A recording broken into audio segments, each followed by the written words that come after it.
Ebro, he told me he has 20 minutes left with number 8. I'm going to take advantage of 20 minutes with over here, the baptism class.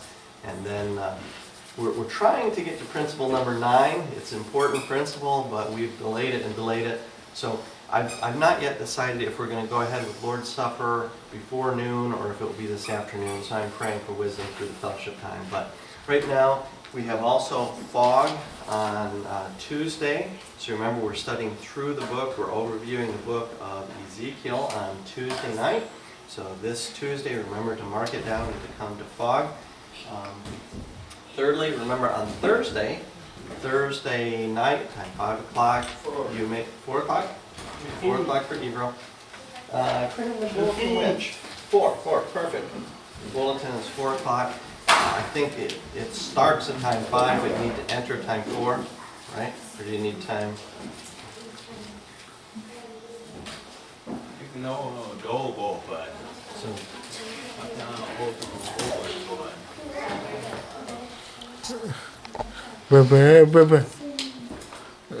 Bye-bye.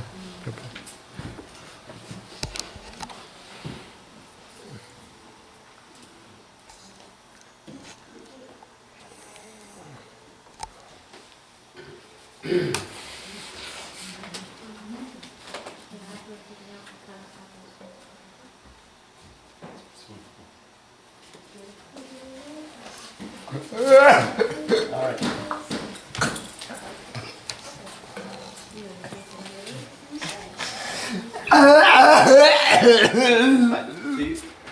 Ken sent the map to you, so if you've not yet received a map, you're curious where is the Smith Building, Theater Place in Loney. See Ken over there? Yep, let's see, there's a circle on that, that's right, okay. Secondly, the men's work day is planned first week in June. This is Men Project outside near the garbage, remember? Remember the garbage? You see the rocks that are showing up? Okay. So if there's a woman who likes to dig in the dirt and likes to have these big rocks, that's fine, you're welcome, okay? But recently, yesterday, we had a work day for the deaf church. June first week will be focused on the hearing church work day, okay? Daddy, can we dig the rocks? Can you dig as children? We'll see. It's Will Duggan's father's decision, not me, okay?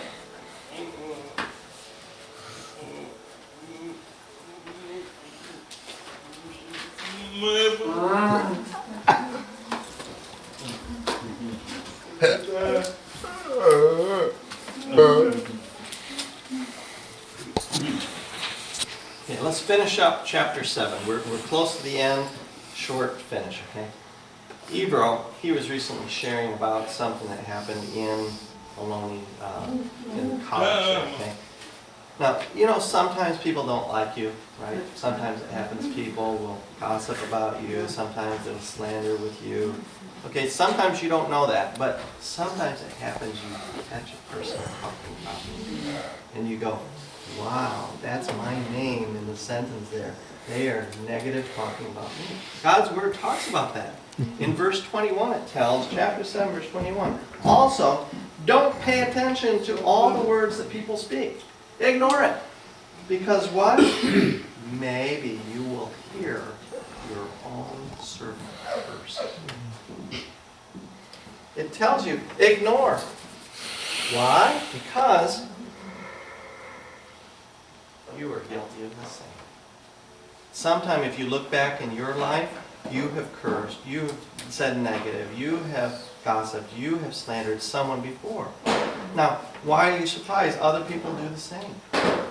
We've seen it all before. It's not new. It's the same story again and again. In verse 22, it tells, for often you yourself, in your heart, maybe you didn't speak it, but in your heart you thought negative against another person. So we need to be careful not to pay attention on all the negative words people have and feel, mercy me, so many people are against me. No, that's the wrong attitude. We need to think, I need to remember I have been guilty of the same. The weak areas also including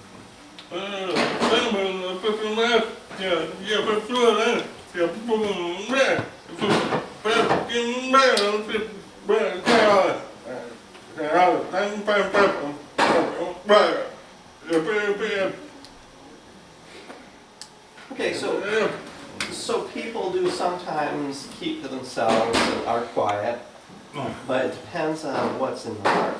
If it's increasing anger, that's a problem because it will blow up. And it becomes an annoyance, that's right. But the point now here is that you and I need not to become sensitive to people's view of us. It's not the important thing. Now, the writer in verse 23 tells, okay, now I'm going to show you I am right. All this list up until now, chapter 7, you remember the poem, verses 1 through 14, comparing better and worse. Okay? You remember recently we discussed about the commands, numbers 1 through 6. All this list up until now, verse 23 tells that I finished prove using wisdom. I told myself, I will become wise. But when I look, the wisdom is far away. Who knows that? Verse 24. That which is far off, so deep, it's not possible to know. It's not possible to find out. You know, my chemistry teacher had a view here. There's another newer view here. We don't know if it's right or wrong because God Himself designed the system. We don't know which is the right model. We don't know. So me, if I tell him, oh, that's wrong because there's another view, maybe his view is right. Maybe my view is wrong. Maybe the writer in the book has two wrong views. We don't know because wisdom is deep and wisdom is far off. God Himself knows. And the heart of men, the heart of women is hard. It's deep, and it's not easy to know that. Verse 25 tells, now I applied my heart to know, to search, to analyze, to reason about things, to know the wickedness of foolishness, also craziness or madness.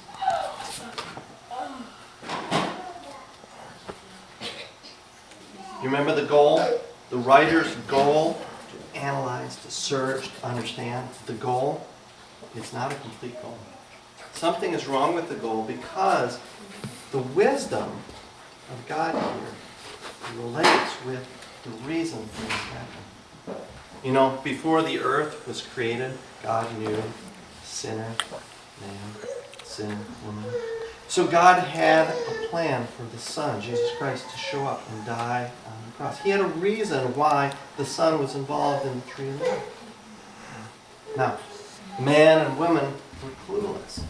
They didn't know the wisdom of God. They went ahead and some followed God and sacrificed lamb and used the blood to cover the sin. Some ignored God and worshipped idols and were let to destroy themselves. Foolish people here, wise people here. Now in the process of time, people following the blood covering here became a little bit prideful. They looked at the world and said, wow, they work on the Sabbath day, they go ahead and they lie and cheat and steal. Look at me, compared with them, I'm good. So too much legalism. The Pharisees developed, that's right. Who crucified Jesus Christ? Pharisees were included. But we all, that's right. But my point, the best people, the Pharisees here, were included with planning the crucifixion of Jesus Christ. The best people, the legal followers, they were involved with that. And so the writer here is saying, there is wisdom that is far up, that God Himself, He has planned. And He shows openly the heart of man and woman. Secondly, we talk about foolishness. The wickedness related with foolishness and craziness.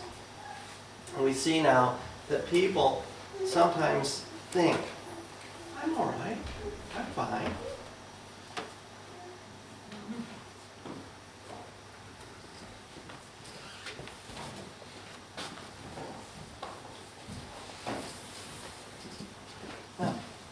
craziness, the foolishness. People think, I'm all right, but look over here.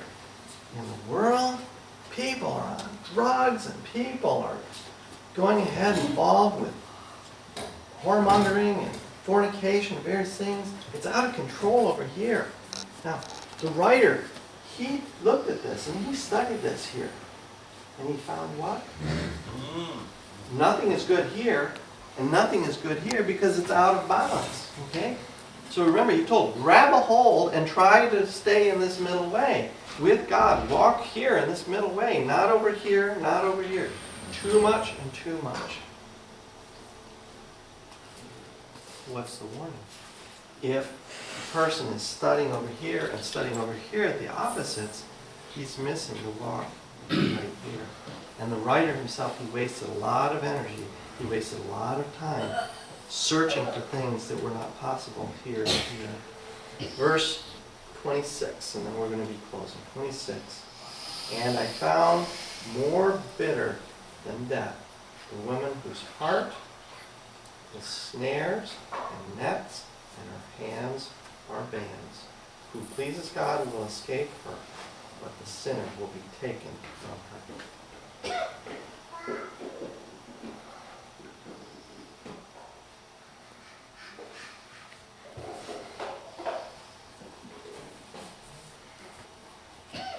Now, pay attention, men. Women, you can cover your eyes for a minute.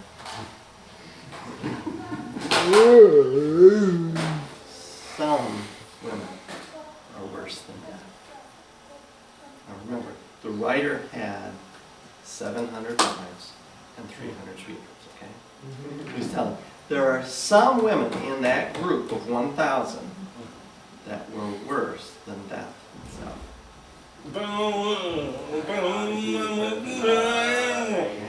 Because snares and nets the heart. Okay? So this woman used her flattering language, her beauty, her body to tempt Solomon, to draw Solomon and bring him to worship idols.